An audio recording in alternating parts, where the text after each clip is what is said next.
নমস্কার। বাঙালি নাকি আত্মবিস্তৃত জাতি। কতটা আত্মবিস্তৃত আচ্ছা সেটা আমরা জানব।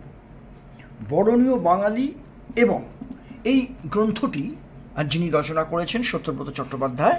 আপনারা জানেন যে অসাধারণ একটি গ্রন্থ, বাঙালিদের বহু কথা তুলে এনেছেন সত্যব্রত চট্টোপাধ্যায়। আমরা আগের পর্বে আমরা রাজা রামমোহন রায় নিয়ে ওনার সঙ্গে অনেকক্ষণ আলোচনা করেছিলাম। আজকে আমরা জানব এমনই একজন বাঙালি অধ্যাপক যার ছাত্র ছিলেন নোবেলজয়ী বিজ্ঞানী। আমরা জানি সেই বিখ্যাত বাঙালি পাকিস্তান থেকে পেয়েছিলেন আব্দুস সালাম সাহেব, এবং তিনি যার ছাত্র ছিলেন সেই দক্ষিণ কলকাতার ভবানীপুরের সাউথ সার্ভার স্কুল মেইনের সেই অনিলেন্দ্র গঙ্গোপাধ্যায়। তার পিতাও সেখানকার গণিতের শিক্ষকতা করতেন। আমরা সত্যব্রত চট্টোপাধ্যায় মহাশয়ের কাছ থেকে বিস্তারিতভাবে জানব। তার আগে জানিয়ে দিই যে কিছু গুরুত্বপূর্ণ নথিও আছে আমাদের এই অনুষ্ঠানে আমরা দেখতে পাবো। আব্দুল সালামের চিঠি, তার সম্পর্কে অনিলেন্দ্রনাথ চট্টোপাধ্যায়ের, ওনার কবে জন্মেছিলেন, কী হয়েছিলেন এই সম্পর্কে ছোট্ট করে জেনে নেবার আগে একটি বিখ্যাত সংবাদ সাপ্তাহিক পত্রিকায় সত্যব্রত বাবু লিখেছিলেন এই নোবেলজয়ী বিজ্ঞানী শিক্ষকের জীবনী, যেটা আমাদের বাঙালি হিসেবে আজও আমরা গর্বিত হতে পারি। আমরা বাঙালি হিসেবে গর্বিত হতে পারি তার অনেকগুলো কারণ আছে। সেই 21শে ফেব্রুয়ারি আন্তর্জাতিক মাতৃভাষা দিবসও বলি, কিংবা বাংলা ভাষা যখন ক্লাসিক্যাল ল্যাঙ্গুয়েজের মর্যাদা পায়। আমরা সত্যব্রত চট্টোপাধ্যায় উনি আছেন সামনে, ওনার কাছ থেকে জেনে নিই এই যে অনিলেন্দ্র গঙ্গোপাধ্যায় যিনি নোবেলজয়ী বিজ্ঞানীর শিক্ষক ছিলেন, তিনি তো আপনারও শিক্ষক ছিলেন। আপনি একটু আমাদের ছোট করে বলুন ওনার সম্পর্কে।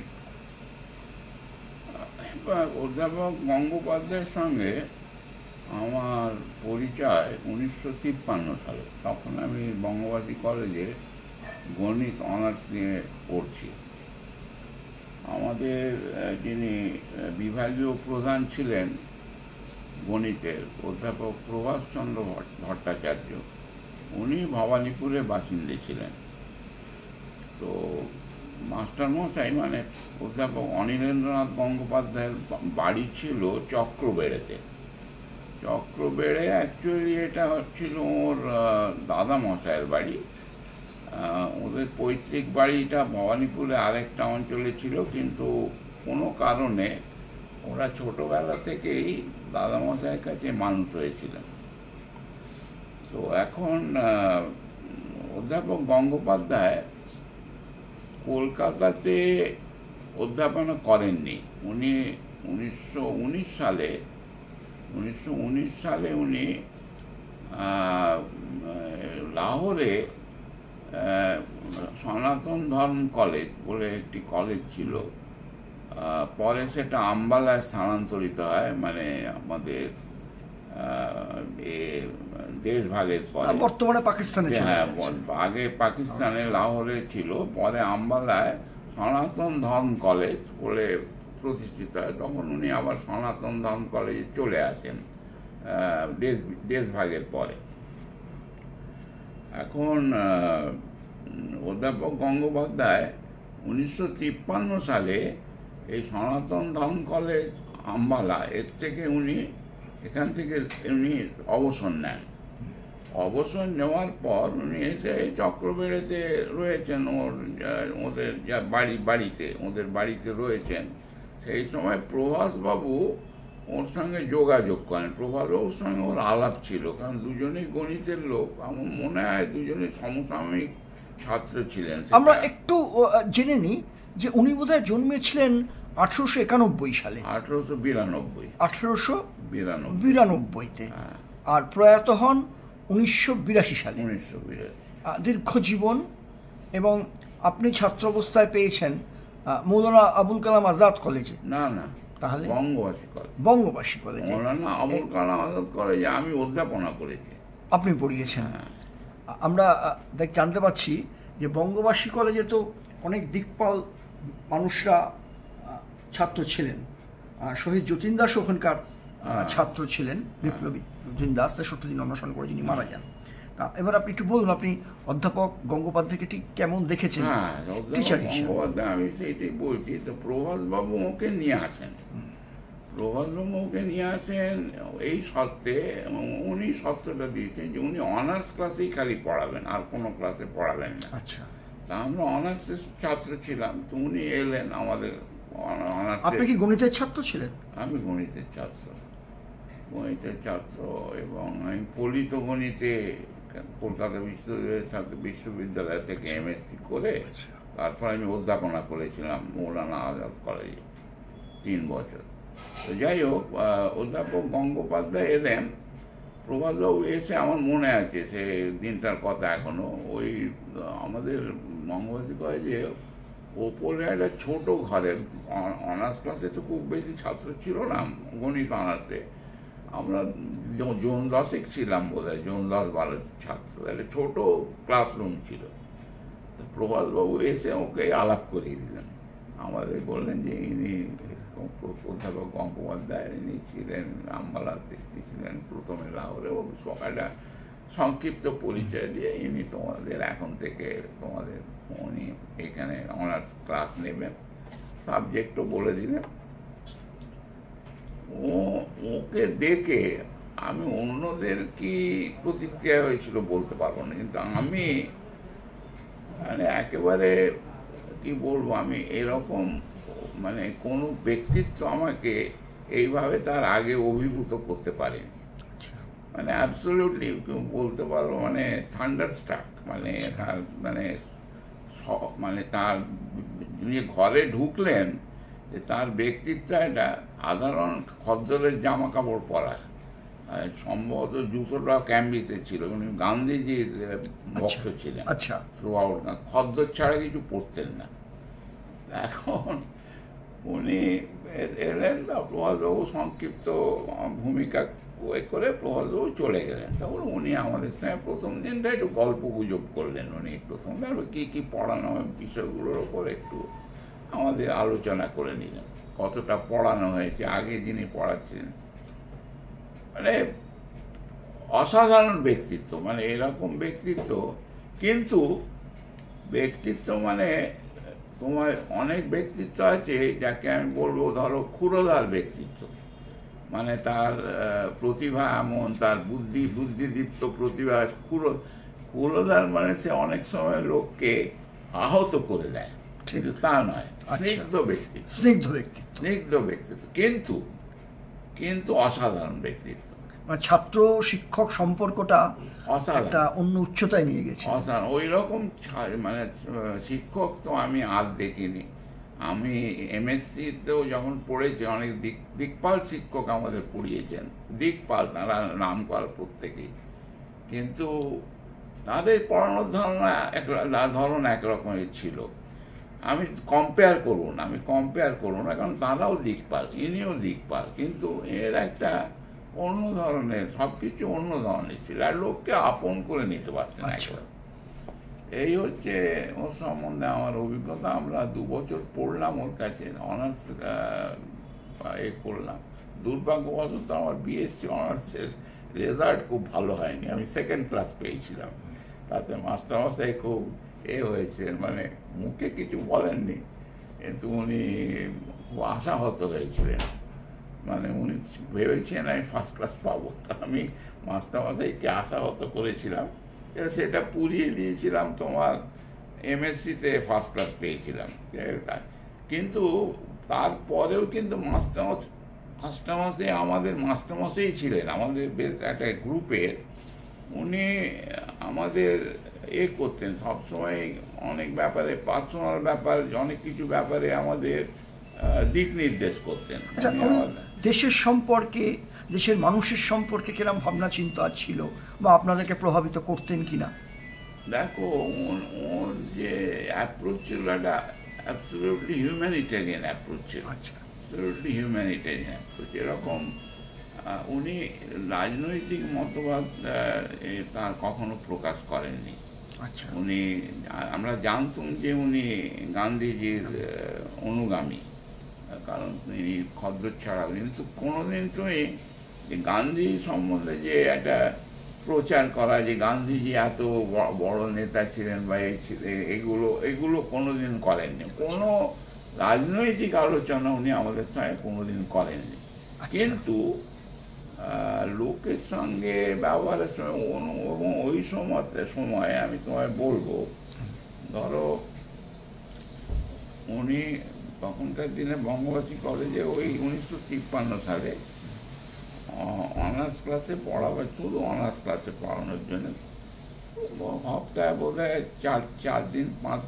4 দিন পড়াতেন। আমাদের মোট বোধ হয় 8টা কি 10টা ক্লাস নিতেন। ওর সাম্মানিক ছিল, তুমি এখনকার দিনে শুনলে হাস্যকর হবে এটা, অঙ্কটা 150 টাকা।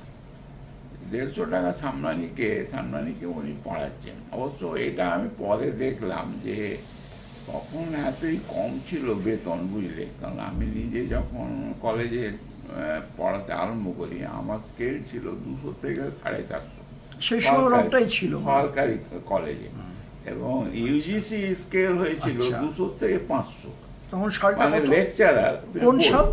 হ্যাঁ, আমি কলেজে পড়াতে ঢুকেছি 58 সালে, 1958 সালে।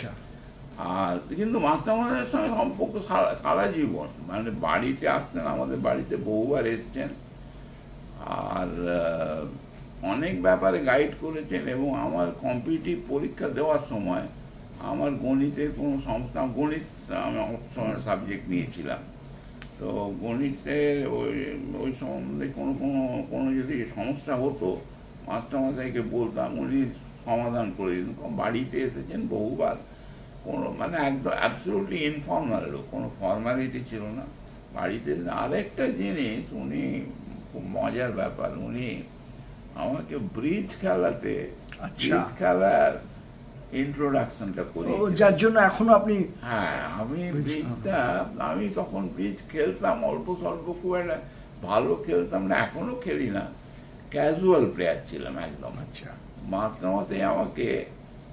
মাস্টারমশাই তখনকার দিনে কন্ট্রাক্ট ব্রিজ, ওই ব্রিজের দুটো ভাগ আছে, মানে দুটো ধরনের খেলা। প্রথমে অক্সন ব্রিজ আরম্ভ হয়, যেটাকে অক্সন ব্রিজ বলতো। আমি এই ডিটেলসে যাব না, তাতে তোমার হবে। আচ্ছা, আমরা আমাদের এর থেকে যে অভিমুখ থেকে সরে যাব, আমাদের এই যে সাক্ষাৎকার হচ্ছে, তো কন্ট্রাক্ট ব্রিজ 1930 সাল নাগাদ আসে পৃথিবীতে, মানে এটাকে ইন্ট্রোডিউস করা হয়।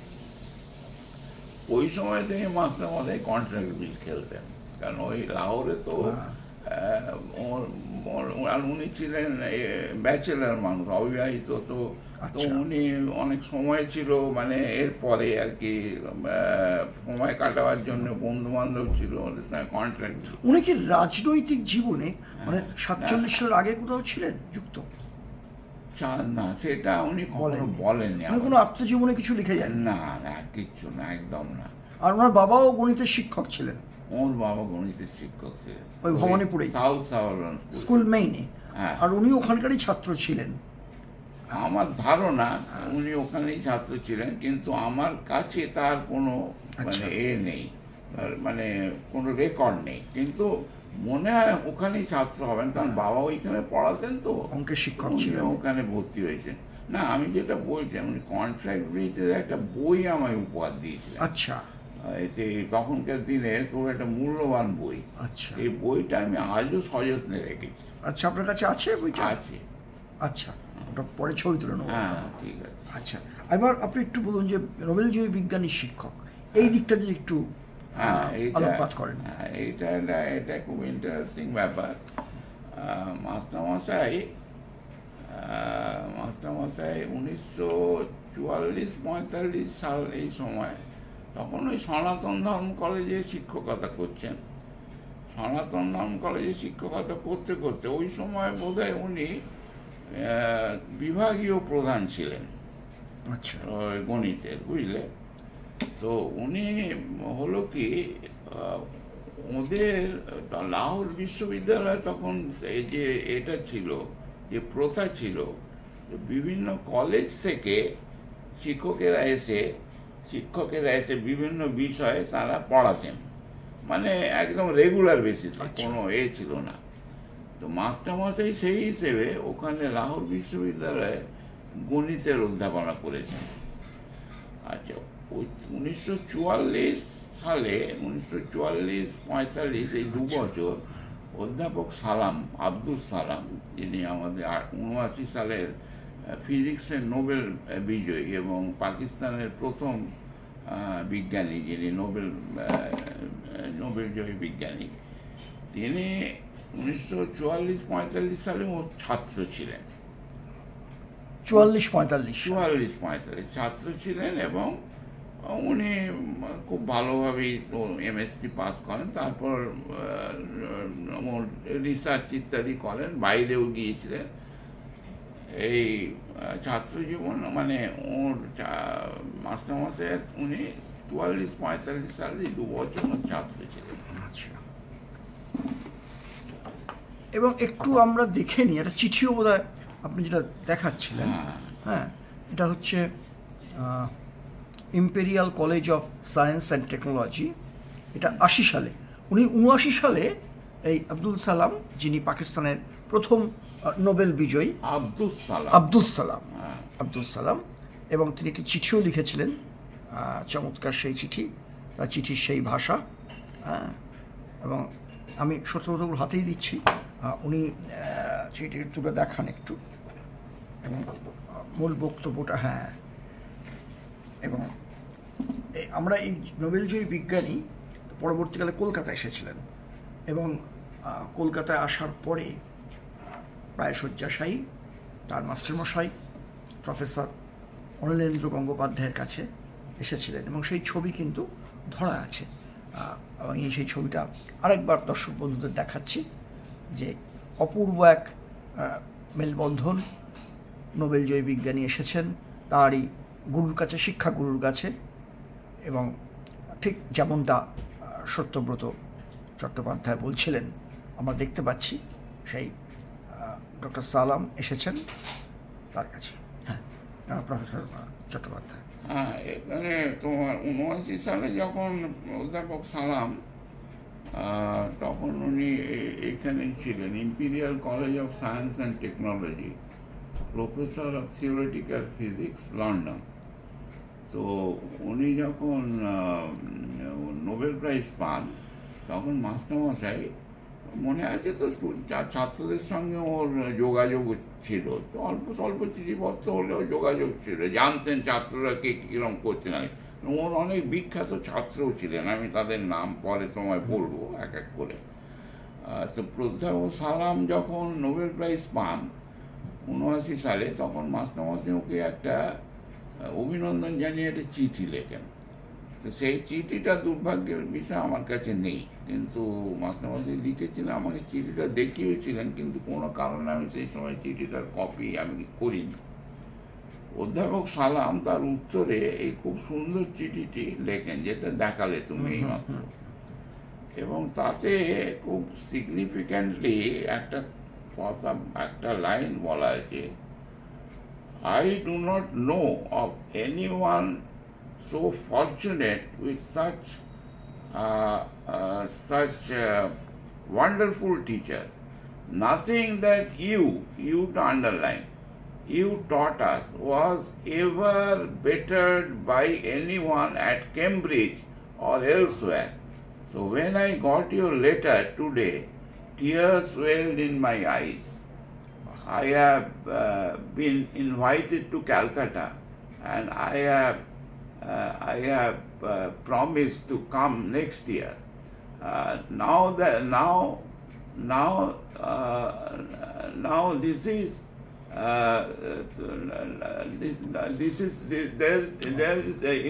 the great. Now there is greater reason. Now there is greater reason to come and say namaste to you. Say namaste to you. Namaste to you. অধ্যাপক সালাম সম্পূর্ণ অসাম্প্রদায়িক লোক ছিলেন, অসাম্প্রদায়িক। এবং অধ্যাপক সালামের এই সমস্যাটা, শিক্ষা তো অসাম্প্রদায়িক কি করে তোলে মানুষকে, সমস্যাটা হয়েছিল কি, উনি আহমদিয়া সম্প্রদায়ের লোক ছিলেন অধ্যাপক সালাম। আচ্ছা এবং আহমদিয়া সম্প্রদায় একটা পারসিকিউটেড কমিউনিটি পাকিস্তানে, আচ্ছা ওটা পারসিকিউটেড। সুতরাং অধ্যাপক কালামের পাকিস্তানে যে সম্মান পাওয়া উচিত ছিল, এই সম্মানটা তিনি সবসময় পাননি। আচ্ছা এবং পরে ওকে দেশ ছেড়ে চলেও যেতে হয়েছিল। তো ওর একটা জীবনী ডক্টর জগজিৎ সিং লিখেছেন, খুব ভালো, আব্দুল কালামের জীবনী। আমরা একটু জেনে নিই যে ডক্টর অধ্যাপক শিক্ষাবিদ অনিলেন্দ্র গঙ্গোপাধ্যায় আর যারা কৃতি ছাত্র ছিলেন তাদের নাম। আর এটা একটু আমার বইটা দেখতে হবে, তোমার অনুমতি নিয়ে বইটা একটু দেখতে। আমরা দেখছি উনি যে চমৎকার বইটি লিখেছেন সেটা হচ্ছে এই বরণীয় বাঙালি, এবং বহু বাঙালিদের উনি মানে খুব চমৎকারভাবে তুলে এনেছেন পরিচয় করবার জন্য। আর সত্যি আমরা আত্মবিস্তৃত বলে একটা আমাদের বাঙালিদের একটা বদনাম রয়েছে, এবং সেক্ষেত্রে এই চমৎকারভাবে যে কাজটি উনি করেছেন আগামী দিন নিশ্চয়ই তার স্বীকৃতি মিলবে, এবং বর্তমান সময়েও বাঙালির এই মননকে জাগ্রত করার জন্য, চেতনাকে আরও বেশি রসসঞ্চিত করবার জন্য, পল্লবিত করবার জন্য মনে হয় প্রয়োজন আছে। কারণ আত্মগরিমা যুগে যুগে বাঙালির চিরদিনের অহংকার, ঐতিহ্য, এটা অস্বীকার করার জায়গা নেই। বহু ক্ষেত্রে বাঙালি কৃতিত্বের স্বাক্ষর রেখেছেন, যদিও কোনো প্রাদেশিকতার দোষে আমি দুষ্ট করছি না, কিন্তু অস্বীকার করার জায়গা নেই যে বাঙালিদের মনন, সংস্কৃতি, চিন্তা ভাবনা সারা বিশ্বে ছড়িয়ে গেছে। আগামী দিনে আমি এই চ্যানেলে বিভিন্ন কৃতি বাঙালিদের বিভিন্ন গৌরব গাথা তুলে আনবার চেষ্টা করব। আমরা আছি নোবেলজয়ী বিজ্ঞানী অমলেন্দ্রনাথ গঙ্গোপাধ্যায়ের কৃতি ছাত্র সত্যব্রত চট্টোপাধ্যায়ের সঙ্গে মুখোমুখি। আমি কৃতি বলতে পারবো না, কিন্তু ওর বহু ছাত্র ছিলেন। দুর্ভাগ্যের বিষয়ে নামগুলো আমার এখানে নেই। একজন ছাত্রের নাম আমি করছি, সোম দত্ত, অধ্যাপক সোম দত্ত কুরুক্ষেত্র বিশ্ববিদ্যালয়ের উপাচার্য হয়েছিলেন। আচ্ছা, অধ্যাপক সোম দত্ত ওকে আমন্ত্রণ জানান ওই সময় ইউজিসি অধ্যাপকের পদ গ্রহণ করবার জন্য। এবং তখনকার দিন, এটা 1962-63 সালের কথা, ইউজিসি অধ্যাপকের তখন সাম্মানিক ছিল মাসে 3,000 টাকা। এবং তখনকার দিনে হিসেবে টাকাটা কিন্তু খুবই খুব বড় মাপের টাকা। আমি একটা দেখতে পাচ্ছি এখানে আপনার বইতেই রয়েছে যে চক্রবড়িয়া রোডে অনিলেন্দ্রনাথের বাসভবনে এসে অধ্যাপক সালাম যখন আসেন, সেখানে সংবাদপত্রে নানা খবর বেরিয়েছিল, এবং কাশ্মীরের কাজ করা একটি কাশ্মীর টেবিলও একটা উপহার দিয়েছিলেন তার মাস্টারমশাইকে। এবং এটা খুব সুন্দরভাবে আনন্দবাজার পত্রিকায় 23শে জানুয়ারি 1981 সালে গুরু শিষ্য সম্পর্ক শীর্ষক একটি সম্পাদকীয় বেরিয়েছিল, এবং সেই সম্পাদকীয়টাও দীর্ঘ। এখানে একটি আমি ছোট্ট একটু বঙ্গানুবাদ, ওনার চিঠির বঙ্গানুবাদ রয়েছে, 2 লাইন একটু পাঠকদের জন্য একটু পড়ছি। সত্যব্রত চট্টোপাধ্যায়ের বইয়ের থেকে লিখছেন খুব সুন্দরভাবে যে সেকালের সম্পাদকীয়, আনন্দবাজারের সম্পাদকীয় একটি অংশ, সেকালের গুরুকুল কি হঠাৎ 20 শতকের শেষ প্রহরে তাহার শেষ আলোর রেশে উদ্ভাসিত হইয়া উঠিল। নোবেল পুরস্কার বিজয়ী বৈজ্ঞানিক অধ্যাপক আব্দুস সালাম পদার্থবিদ্যা বা পরমাণু গবেষণা সম্পর্কে কি বলিলেন তাহা ছাপাইয়া জনচিত্তে জল নক্ষত্রের মতো দীপ্তি দিতেছে শিক্ষক অনিলেন্দ্রনাথ গঙ্গোপাধ্যায়ের প্রতি তাহার শ্রদ্ধা। একজনের বয়স 90 ছুঁই, আর একজন কৃতি পরিণত বয়সী। দীর্ঘকাল দেখা সাক্ষাৎ নাই, তবু স্মৃতি আছে স্বীকৃতি। ইহাকেই শ্রদ্ধা বলিয়াছি। সম্পর্কের এই ধারা মিলাইয়া গিয়াছিল। অধ্যাপক সালাম কি সেই পুণ্য গীতিটির মতোই একটি নমস্কার? তাহারই অধ্যাপক অনিলেন্দ্র বাবুর ভাষায় নোবেল শব্দটা বানানের ঈষৎ ঈষৎ হেরফেরে হইয়া উঠিল নোবেল। নোবেল শব্দটির ঈষৎ বানান হেরফেরে হয়ে উঠল নোবেল। এবং আমরা দেখব সমাবর্তন উৎসবে অধ্যাপক সালাম বলেন, শিক্ষককে যথোচিত শ্রদ্ধা জানানোই আমাদের এই উপমহাদেশের ঐতিহ্য। আমাদের সঙ্গে আপনারা আমার অধ্যাপক অনিলেন্দ্রনাথ গঙ্গোপাধ্যায়কে সম্মানিত করেছেন, তাতে আমি অত্যন্ত আনন্দিত। দুই মহৎপ্রাণের এই পুনর্মিলন এক অতি বিরল ঘটনা, এবং তখনকার সংবাদপত্রগুলিতে অধ্যাপক সালামের কলকাতা আসা উপলক্ষে বহু রিপোর্ট প্রকাশিত হয়েছিল। অধ্যাপক সালাম কলকাতার বিজ্ঞানী সম্মেলনে অংশগ্রহণ করেন, তিনি ছিলেন প্রধান অতিথি। আরও দীর্ঘ উল্লেখ করি যে দুর্ভাগ্য আমাদের রাজনীতির আঙিনায়, রাজনীতির অন্ধকারে সালামকেও পাকিস্তান ছাড়তে হয়েছিল এক বিতর্কে। সে প্রসঙ্গে আমরা আজকে না হয় নাই বা বললাম, একটু সত্যব্রত বাবুর কাছ থেকে একটু জেনে নিই যে আরও কিছু কথা তার মাস্টারমশাই সম্পর্কে। মাস্টারমশাই সম্বন্ধে তো বহু কথা আছে, যে সে তো বলতে গেলে ইন্টারভিউ অনেক দীর্ঘ হয়ে যাবে, সাক্ষাৎকার। যাই হোক, আমি দু একটি জিনিস বলছি। এক হচ্ছে যে অধ্যাপক সালাম যখন এলেন এখানে, তখন অধ্যাপক সালাম কলকাতা বিশ্ববিদ্যালয়কে বললেন যে আমার সঙ্গে আমার মাস্টারমশাইকেও আপনাদের সম্মানিত করতে হবে। তখন এইখানে আমার বইটাতেও আছে যে তখন একটি তাকে বিশ্ববিদ্যালয়, কলকাতা বিশ্ববিদ্যালয় শিক্ষাক্ষেত্রে উৎসর্গীকৃত প্রাণ এক খ্যাতনামা শিক্ষাব্রতী বলে অনিলেন্দ্রনাথকে সম্মানিত করেন। তাকে একটি মানপত্র এবং ৩,০০০ টাকা সম্মান মূল্য দেওয়া হয়, তাকে প্রদান করা হয়। উনি এই সময় গুরুতর অসুস্থ ছিলেন। তখন কলকাতা বিশ্ববিদ্যালয়ের উপাচার্য ডক্টর পোদ্দার, রমেন্দ্র কুমার পোদ্দার এবং অধ্যাপক সালামের সঙ্গে চক্রবেড়িয়া রোডে এসে ওর বাড়িতে ওকে ওই পুরস্কারটি প্রদান করেন। মানে এটা কিন্তু খুব একটা রেয়ার ইনসিডেন্ট যে কারোর বাড়িতে গিয়ে অধ্যাপক মানে কলকাতা বিশ্ববিদ্যালয়ের উপাচার্য সম্মানিত করছেন। যাই হোক, ওর এই সম্মানে আমরা বিরাট নিজেরাও সম্মানিত হয়েছিলাম। খুব দুঃখের বিষয় যে ওই সময় আমি আমার চাকরি সূত্রে কলকাতার বাইরে ছিলাম।